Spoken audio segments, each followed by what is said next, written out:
To realize we lived in '81. There are no blacks in Germantown. There's very few blacks. In essence, my father and mother were harbingers, pioneers of, I guess you could say, the integration of these type of upscale suburbs. You know, a lot of them started in the late '70s. There's been literature written on it, research is done, but we probably, I always say, I need to do the research on this myself, but we're probably one of the few hundreds, I guess maybe 50, 100,000 people in the country that were really in these white neighborhoods so early. So this is '81. So when we go back to South Memphis, our church is in South Memphis.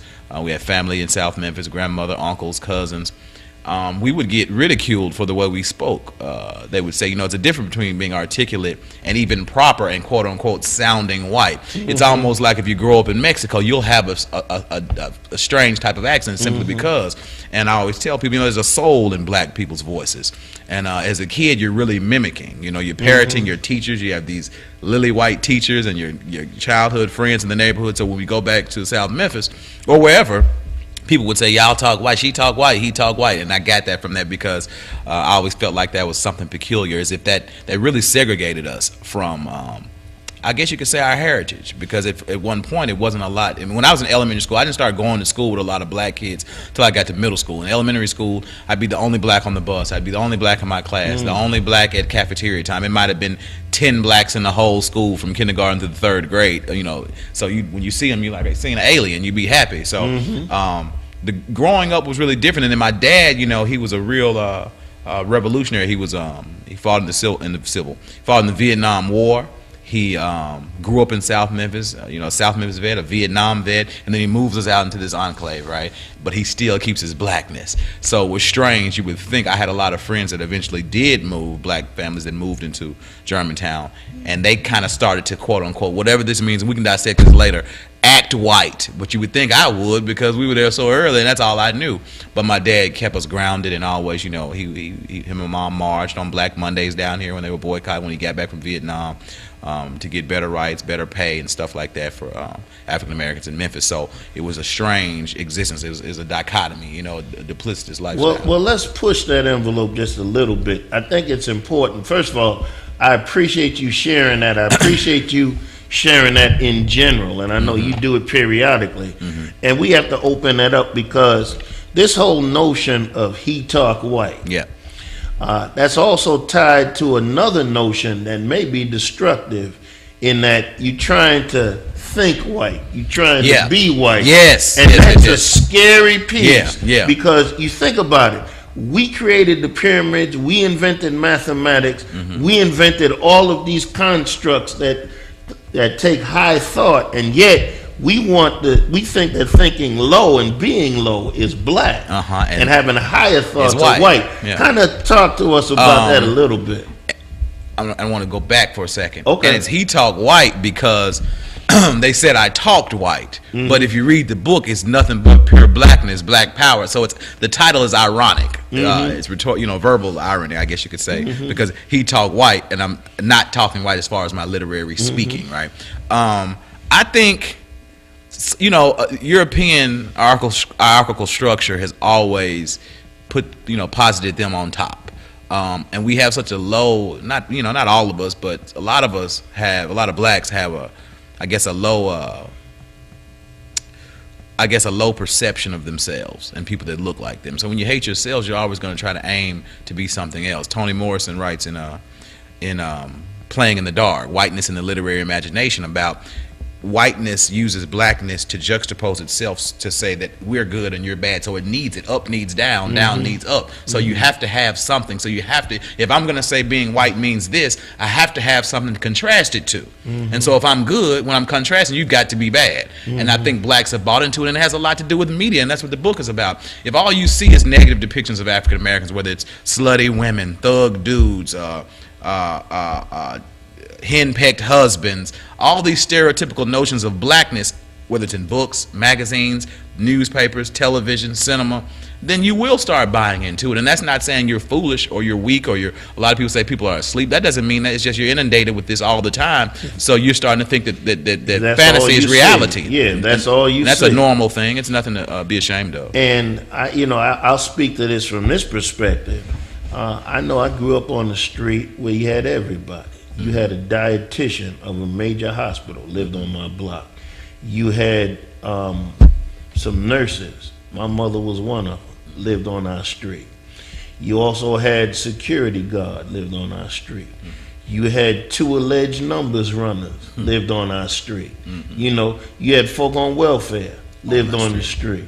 And then you had other professionals. You had one that was high up in pharmaceutical sales, legitimate. I need to add, you know, with a particular company, lived on the street. And so you had all these professionals. You had blue collar, you had white collar, you had no collar, all living on the same block, children playing together. So you had all of these different mosaics of African American life on the same block. But that's really what would happen in the North. You had areas where you lived, right? So my point is there's no monolithic viewpoint of us, but that's what we've been given through media.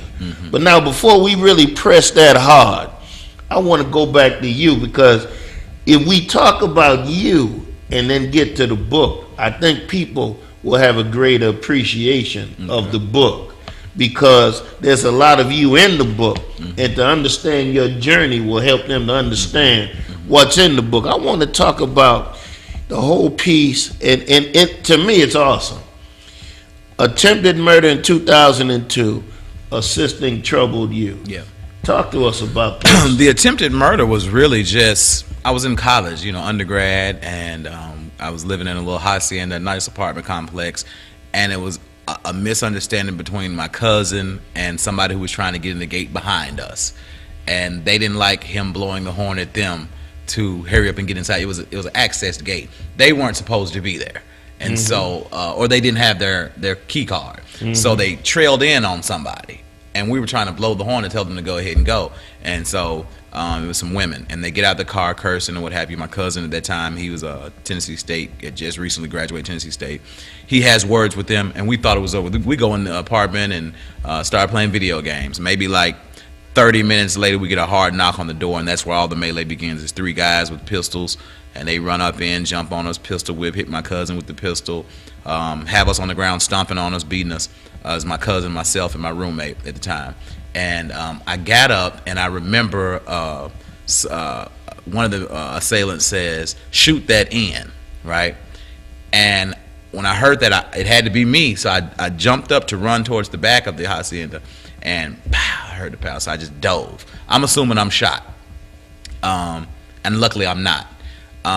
They shoot a couple more times, and then we just all duck down. I'm praying because my cousin's up front, and I saw the guy with the gun towards his head, and it went dead silent. And then when I looked up, I come out the front, and I see my cousin with a pillow over his head, and then the guys are jumping over the little patio portion, going out the back. And when the police come, they look and they find the shell on the ground. Of course, the bullet lodged directly in the side of the door where I ran and dove, so it could have been my back. So after that happens, I quit listening to gangster rap for a while. I felt real uneasy, not only in the place, but even with certain content that was coming out of the music that I enjoyed. I enjoyed it for the narrative of the story. I'm a literature writer. I'm a fiction writer first. And so I enjoyed those stories, but then I became a part of those stories. The guy that people would talk about, they run out the shooter, they robbed him, they did this. And so I remember then, like, I started to think about what made people want to live this life where it was so easy to commit acts of violence. And of course, I started to graduate. I started to teach, go to graduate school, start teaching, and it led me to, I needed a job, really a full-time job. I was doing, as a TA at the University of Memphis, teaching a couple classes, trying to get, wanted to be a college professor, but I needed a job. This place was hiring one of my neighbors at the time. He was a GED instructor at Shelby Training Center, which is now closed, and which I can talk about that because it's sad that it's closed now. And in essence, when it closed about 5-6 years ago, that's what caused all these new black kids are now getting charged as adults, because now there's no longer a juvenile detention center here anymore. That's why you see so many people either being bound over as adults or let back on the streets. There's no middle ground. And I knew that was going to be detrimental for African American kids in Memphis. But once I started to work there, I always wanted to work with people. I was wondering, like, because the people that did that to me, we were all young. I'm like, I wonder what they were like as teenagers. And it never left me. And so I started to work with, I'm not going to lie, a lot of different gangs, Vice Lords, GDs, Bloods, Crips, and then neighborhood gang members would be there, and I ended up teaching, being over the English portion of the GED and the writing portion. I taught that for 2.5 years, and I learned a wealth of knowledge working with underprivileged. I've never been underprivileged. I didn't grow up in neighborhoods where I had to worry about someone shooting. I didn't hear gunshots at night. It wasn't normal for somebody to be walking around with guns. There wasn't drug dealers on the corner. There wasn't trap houses. It just wasn't. I'm just blessed because of my parents. But it let me first of all, I had a better appreciation for my parents and how hard they worked to make sure I didn't have to help my mom and dad pay any bills. Light bill or bring groceries home, or if I worked, had to put some money on the table for mama to make it. I just didn't have that lifestyle, not knowing who my dad was. Stories that I learned in there have helped mold and sculpt me into, I guess, the educator I am now, because I'm much more empathetic to people's plights. Even at the collegiate level, you have kids that are 18, 19 years old. I mean, they're adults, but they're still stagnated or stunted in being 14, 15 in the head. Or to say it a different way, to get to where they are, they had to overcome so many obstacles just to get in the door. Yeah, and so it's not my job to try to fail you. You've had professors where they so hard. Some professors get off, right? It's orgasmic for them to try to fail as many students as possible. My job always is, how do I get you to pass? That's right. Because you've come so far. You didn't have to be here. I wanted to drop out of school. In fact, I dropped out one semester, got tired of it, and I grew up privileged, so to speak. If you are ever privileged in Black America, right? Being Black in America, privileged, right? That's almost funny, oxymoronic. I was going to say, but so as far as financially privileged and socially privileged and familiar, as far as my family connections, I was privileged because my parents, loving household or what have you. So I have to come with that towards them, because I might be the first person that they see that really cares or gives a damn. You understand? Yeah, and so what happens is, you're exactly right.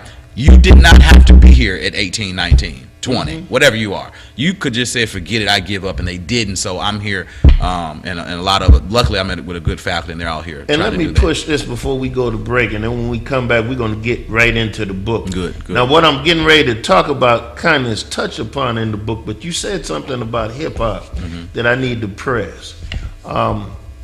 One of the unfortunate things about a lot of our young people that listen to hip-hop, and especially the gangster stuff, is that I don't think they know how to separate the fantasy from the reality. Like, it's no secret. I grew up listening to it. I've been listening to hip-hop since 1974. Yeah, you're right. So it started, because when you look at Jeff Chang's book, I think he has a map in it where it talks about where hip-hop was geographically in 1975. And the upper part of that was my neighborhood. Places like the T Connection, Stardust Ballroom. Went to the Rock and Roll Hall of Fame when it first opened, and saw the flyer for a party, a jam that Grandmaster Flash that you threw away. Yeah, because it was at the state. That's 4 blocks from my house. That I probably saw and threw away.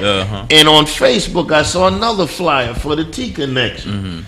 I know I saw it and threw it away for 1981. But the point I'm getting at is, when we heard the MCs, we knew it was fantasy. Because brother talking about all he had, he lived next to me. And I know what I don't have. And he talking about he has a big old jet. You ain't never seen it. We never seen it. So you already know it's fantasy. So when he starts rapping, we don't take it, literally, and I need to get it. So even when the videos came out, when they had all the stuff, we knew it was rented. Props. But now, I think people take that stuff far too serious. Yeah, and unfortunately, a lot of ex-drug dealers are in the game as far as trying to, at the forefront, being artists, and then you have people that have some, acts of skullduggery in the past and have gained some money, and they're behind it. And I'm not going to say anything more than that. So, particularly with Southern rap, it's not necessarily all fantasy. And I guess if we want to go to break, we have to. That's where and we can pick up off of that. But it's not necessarily all fantasy. Well, there's some truth in it, and let's even take it back to the origins. The street, hip hop, jail, all of that. They weren't too far away, because organically, all of that was in the same neighborhood. When you think about the fact that through the Zulu Nation, gang warfare stopped. That meant that you had gang members that were involved in hip-hop. And hip-hop stopped it. But at some point, that pendulum shifted. And now, instead of stopping stuff, you're starting stuff. And see, all of that, we get into that, you know, the commercialization, the whole media effect on us as a people, which we're going to get into. Check it out. When we get into the first part of this book, and you see the title, He Talk White. We get ready to take a break. I'm glad Gee Joyner is here, and you need to keep it locked right here. This is Black Thought, and I'm your host, Dr. Hutchinson.